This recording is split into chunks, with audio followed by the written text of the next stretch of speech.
ആകാശവാണി വാർത്താ വീക്ഷണം. ആത്മീയതയുടെ സംഗമം. തയ്യാറാക്കിയത് ഗീത എസ് പെരുമൺ, മാധ്യമപ്രവർത്തക. അവതരണം ഹരിഷ്ണ.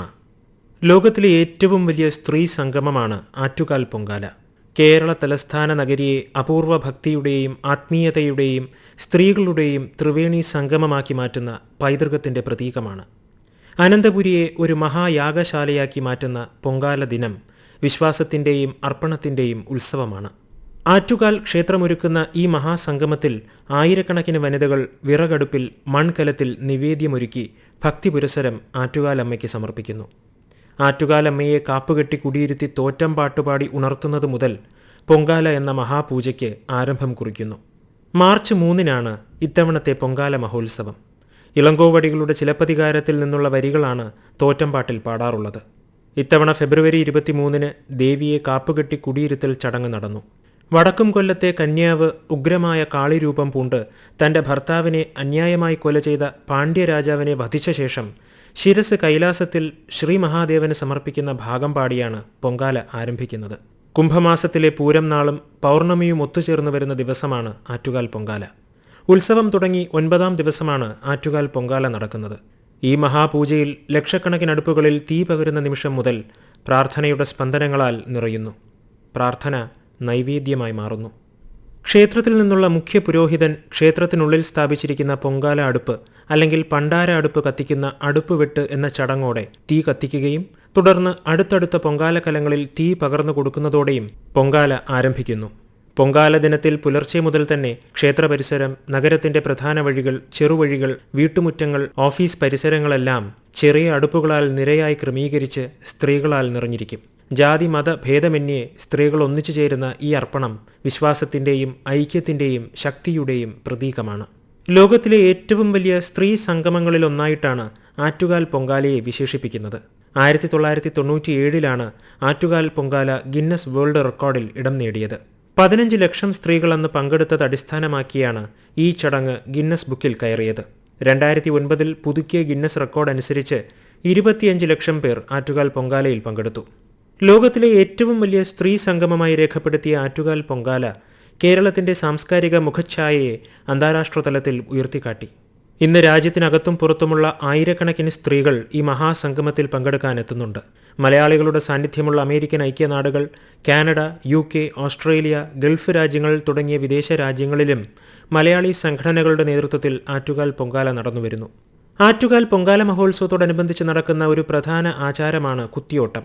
സാധാരണയായി ബാലന്മാരാണ് കുത്തിയോട്ട വ്രതത്തിൽ പങ്കെടുക്കുന്നത്. ദിവസങ്ങളോളം നീളുന്ന വ്രതാചരണം, പ്രത്യേക പൂജകൾ, കലാപരമായ അവതരണങ്ങൾ എന്നിവയ്ക്ക് ശേഷം ക്ഷേത്രസന്നിധിയിൽ കുത്തിയോട്ടമെന്ന സമർപ്പണ ചടങ്ങ് നടത്തപ്പെടുന്നു. പുരാണ കഥ അനുസരിച്ച് ദേവിയെ സംരക്ഷിക്കാൻ ബാലസൈന്യം ഒരുക്കിയതിന്റെ സ്മരണയാണ് കുത്തിയോട്ടം. അതിനാൽ ഇതൊരു ആത്മസമർപ്പണത്തിന്റെ ചിഹ്നമായി കണക്കാക്കപ്പെടുന്നു. സഹനശക്തിയുടെയും ആത്മീയതയുടെയും സംഗമമായി അങ്ങനെ കുത്തിയോട്ടം മാറുന്നു. ആറ്റുകാൽ പൊങ്കാല ദിവസത്തിൽ 12 വയസ്സിന് താഴെയുള്ള പെൺകുട്ടികൾ താലപ്പൊലി എടുക്കുന്നത് അതിമനോഹരമായ ഒരു ദൃശ്യമാണ്. കവിളുകളിൽ നന്മയുടെ ചിരിയുമായി, കയ്യിൽ നിലവിളക്കും പൂക്കളും മഞ്ഞൾ ചേർത്ത അരിയായ അക്ഷതവും നിറച്ച താലം, കൈവെള്ളയിൽ കരുതിയുള്ള ബാലികമാരുടെ നടപ്പ് ഭക്തിയുടെ ശുദ്ധമായ രൂപം പോലെ തോന്നിപ്പിക്കുന്നു. ദേവിയോടുള്ള സമർപ്പണവും നിർമ്മലമായ വിശ്വാസവും ചേർന്ന ആ കുഞ്ഞു പാദങ്ങൾ ക്ഷേത്രപ്രകാരത്തിൽ നിറയുമ്പോൾ ആ അന്തരീക്ഷം കൂടുതൽ പുണ്യവും പാവനവുമായി മാറുന്നു. ബാല്യത്തിന്റെ നിർമ്മലതയും ഭക്തിയുടെ ഭാവവും ഒരുമിക്കുന്ന ആ നിമിഷം പൊങ്കാല ദിനത്തിന് ഒരു പ്രത്യേക ആത്മീയ സൗന്ദര്യം നൽകുന്നു. ആറ്റുകാൽ ക്ഷേത്രത്തെ സ്ത്രീകളുടെ ശബരിമല എന്ന് വിശേഷിപ്പിക്കാറുണ്ട്. ഇവിടെ പ്രധാന ദേവതയായി ആരാധിക്കുന്നത് ഭദ്രകാളി രൂപത്തിലുള്ള ദേവിയെയാണ്. പുരാണ കഥകൾ പ്രകാരം കന്യാകുമാരി പ്രദേശത്തു നിന്ന് വന്ന ഒരു ബാലികയായാണ് ആറ്റുകാലമ്മയുടെ അവതാരത്തെ ഭക്തജനങ്ങൾ വിശ്വസിക്കുന്നത്. ആറ്റുകാലിലെ ഒരു പുരാതന കുടുംബാംഗമായ മുല്ലുവീട്ടിലെ കാരണവർക്ക് ഭഗവതി സ്വയം പ്രത്യക്ഷയായി എന്നാണ് ഐതിഹ്യം. ഒരു ദിവസം സന്ധ്യാവന്ദനത്തിനായി കിള്ളിയാറ്റിൽ സ്നാനം ചെയ്തുകൊണ്ടിരുന്ന കാരണവരുടെ മുന്നിൽ തേജസ്വിയായ ഒരു ബാലിക നദിയുടെ അക്കരെ നിന്നും തന്നെ മറുകരയിലേക്ക് എത്തിക്കണമെന്ന് അഭ്യർത്ഥിച്ചു. നദി മുറിച്ചു കടക്കാൻ സഹായിച്ച കാരണവർ ബാലികയുടെ ദിവ്യമായ ഭാവം കണ്ട് ആദരവ് തോന്നി തന്റെ വീട്ടിലേക്ക് കൂട്ടിക്കൊണ്ടു പോവുകയും സ്വീകരിച്ചിരുത്തുകയും ചെയ്തു. ഒരുക്കങ്ങൾ നടത്തിക്കൊണ്ടിരിക്കുന്നതിനിടയിൽ പെട്ടെന്ന് ബാലിക അപ്രത്യക്ഷയായി. ബാലികയെ കാണാതായതിനാൽ വിഷമിച്ച കാരണവരുടെ സ്വപ്നത്തിൽ ദേവി പ്രത്യക്ഷപ്പെടുകയും അടുത്തുള്ള കാവിൽ അടയാളം കാണുന്നിടത്ത് തന്റെ സ്ഥാനം നിർമ്മിക്കാൻ നിർദ്ദേശിക്കുകയും ചെയ്തു. പിറ്റേ ദിവസം രാവിലെ തന്നെ കാവിൽ ചെന്ന് നോക്കിയ കാരണവർ 3 വരകൾ വരച്ചിരിക്കുന്നതായി കാണുകയും ആ സ്ഥലത്ത് ഭഗവതിയെ കുടിയിരുത്തുകയും ചെയ്തു. അന്ന് ഭഗവതിയെ കുടിയിരുത്തിയ സ്ഥലമാണ് പിൽക്കാലത്ത് ആറ്റുകാൽ ഭഗവതി ക്ഷേത്രമായി മാറിയത് എന്നാണ് ഐതിഹ്യം. ആറ്റുകാലമ്മയുടെ അനുഗ്രഹം ജീവിതത്തിലെ തടസ്സങ്ങൾ നീക്കി സമൃദ്ധിയും ശാന്തിയും നൽകുമെന്ന് ഭക്തർ വിശ്വസിക്കുന്നു. സമർപ്പണത്തിന്റെ മഹായാഗമായാണ് ഓരോ ഭക്തരും പൊങ്കാല ദേവിക്ക് അർപ്പിക്കുന്നത്. പൊങ്കാല എന്നത് പായസം സമർപ്പിക്കുന്ന ഒരു നൈവേദ്യാചാരമാണ്. പൊങ്കാല എന്നാൽ തിളച്ചു മറിയുക എന്നർത്ഥം. സ്ത്രീകൾ വീടുകളിൽ നിന്ന് കൊണ്ടുവന്ന പുതിയ മൺകലത്തിൽ അരിയും ശർക്കരയും തേങ്ങയും ചേർത്ത് പായസമൊരുക്കി ദേവിക്ക് സമർപ്പിക്കുന്ന ഭക്തി നിർഭരമായ ചടങ്ങാണ് പൊങ്കാല. പൊങ്കാല അടുപ്പിന് സമീപം ഗണപതിക്ക് വയ്ക്കുക എന്നൊരു ചടങ്ങുണ്ട്. തൂശനിലയിൽ അവൽ, മലർ, വെറ്റില, പാക്ക്, പഴം, പൂവ്, ചന്ദനത്തിരി, നിലവിളക്ക്, നിറനാഴി, കിണ്ടിയിൽ വെള്ളം എന്നിവ വയ്ക്കണം.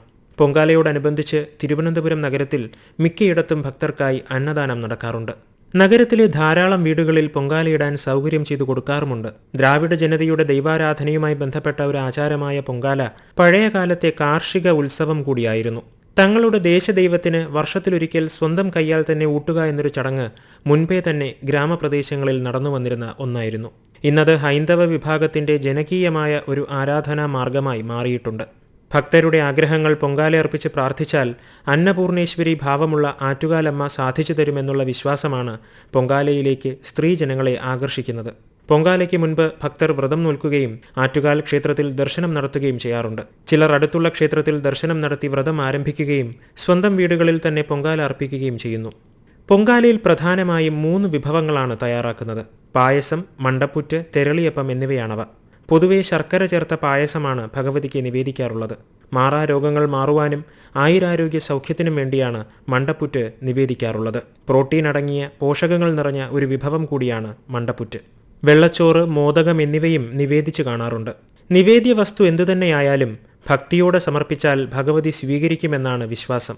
ആറ്റുകാൽ പൊങ്കാല എന്നത് ഒരു മതാചാരം മാത്രമല്ല, അത് സ്ത്രീകളുടെ ആത്മവിശ്വാസത്തിന്റെയും സാമൂഹിക പങ്കാളിത്തത്തിന്റെയും ഒരു പ്രതീകമാണ്. വ്യാപാരി വ്യവസായി ഏകോപന സമിതി, നഗരത്തിലെ ടാക്സി, ഓട്ടോറിക്ഷ തൊഴിലാളി സംഘടനകൾ തുടങ്ങി വിവിധ സാമൂഹിക സംഘടനകളും പോലീസ്, ഫയർഫോഴ്സ്, വാട്ടർ അതോറിറ്റി, ആരോഗ്യവകുപ്പ് തുടങ്ങി വിവിധ സർക്കാർ വകുപ്പുകളും തിരുവനന്തപുരം നഗരസഭയും ആറ്റുകാൽ പൊങ്കാലയ്ക്കുള്ള സുരക്ഷയും സൗകര്യങ്ങളും ഒരുക്കാൻ ഒരുമിച്ച് പ്രവർത്തിക്കുന്നു. ആരോഗ്യ സേവനങ്ങൾ, കുടിവെള്ള വിതരണം, ശുചീകരണ പ്രവർത്തനങ്ങൾ എന്നിവ അവർ കൃത്യമായി ഏകോപിപ്പിക്കുകയും ആവശ്യമായ പിന്തുണ ഒരുക്കുകയും ചെയ്യുന്നു. പൊങ്കാല ദിനത്തിൽ തിരുവനന്തപുരം നഗരം ഗതാഗത നിയന്ത്രണത്തിലായിരിക്കും. പ്രത്യേക ബസ്സുകളും ട്രെയിനുകളും സർവീസ് നടത്തുന്നത് ഭക്തജനങ്ങൾക്ക് ആശ്വാസമാകുന്നു. സമീപകാലങ്ങളിൽ പരിസ്ഥിതി സംരക്ഷണത്തിന് വലിയ പ്രാധാന്യം നൽകുന്നുണ്ട്. ഹരിതചട്ടം പാലിച്ചാണ് ഓരോ സ്ത്രീയും പൊങ്കാല നിവേദ്യം ദേവിക്ക് അർപ്പിക്കുന്നത്. പ്ലാസ്റ്റിക് നിരോധനം, ശുചിത്വ പ്രവർത്തനങ്ങൾ, മാലിന്യ സംസ്കരണം എന്നിവ കർശനമായി നടപ്പിലാക്കുന്നത് വഴി പരിസ്ഥിതി സൗഹൃദ നടപടികൾ എടുത്താണ് പൊങ്കാല അർപ്പിക്കുന്നത്. ലക്ഷക്കണക്കിന് സ്ത്രീജനങ്ങളുടെ നിവേദ്യ സമർപ്പണം കഴിഞ്ഞാൽ ക്ഷേത്രത്തിൽ നിന്നും നിയോഗിക്കുന്ന പൂജാരികളോ അടുത്തുള്ള ക്ഷേത്രത്തിലെ പൂജാരികളോ ഈ നിവേദ്യ സമർപ്പണത്തിൽ തീർത്ഥം തളിക്കുന്നതോടെ പൊങ്കാല സമാപിക്കുന്നു. മണിക്കൂറുകൾക്കകം നഗരം ശുചിയാക്കാനുള്ള നടപടികൾ ആരംഭിക്കുന്നു. തിരുവനന്തപുരം നഗരസഭയുടെ ശ്ലാഘനീയമായ ഈ പ്രവർത്തനം എടുത്തു പറയേണ്ടതാണ്. അങ്ങനെ ഭക്തിയുടെ ഈ മഹായാഗം പ്രകൃതിയോടുള്ള ഉത്തരവാദിത്തം കൂടി ഓർമ്മപ്പെടുത്തുന്ന ഒരു സന്ദേശമായി മാറുന്നു. ആറ്റുകാലമ്മയുടെ സന്നിധിയിൽ സമർപ്പിക്കുന്ന ഓരോ പായസക്കലവും ഒരു പ്രാർത്ഥനയായി മാറുന്നു. കുടുംബസൗഖ്യം, സന്താനലാഭം, ആരോഗ്യസമ്പത്ത്, മനഃശാന്തി എന്നിവയ്ക്കായുള്ള അപേക്ഷയായി ഓരോ പൊങ്കാല സമർപ്പണവും മാറുന്നു. ആറ്റുകാൽ പൊങ്കാല ഭക്തിയുടെ അർപ്പണം എന്നതിലുപരി സ്ത്രീകളുടെ ഐക്യത്തിന്റെയും ആത്മവിശ്വാസത്തിന്റെയും മഹാസംഗമമാണ്. സാംസ്കാരിക പൈതൃകവും ആധുനിക സൗകര്യങ്ങളും ഒരുമിച്ചു ചേരുന്ന ഈ മഹാസംഗമം കേരളത്തിന്റെ ആത്മീയ ജീവിതത്തിന്റെ ഒരു ജീവനാളമാകട്ടെ എന്ന് പ്രത്യാശിക്കുന്നു. ആറ്റുകാൽ അമ്മയുടെ അനുഗ്രഹം എല്ലാ ശ്രോതാക്കൾക്കുമുണ്ടാകട്ടെ. നിങ്ങൾ കേട്ടത് വാർത്താ വീക്ഷണം, ആത്മീയതയുടെ സംഗമം. തയ്യാറാക്കിയത് ഗീത എസ് പെരുമൺ, മാധ്യമപ്രവർത്തക.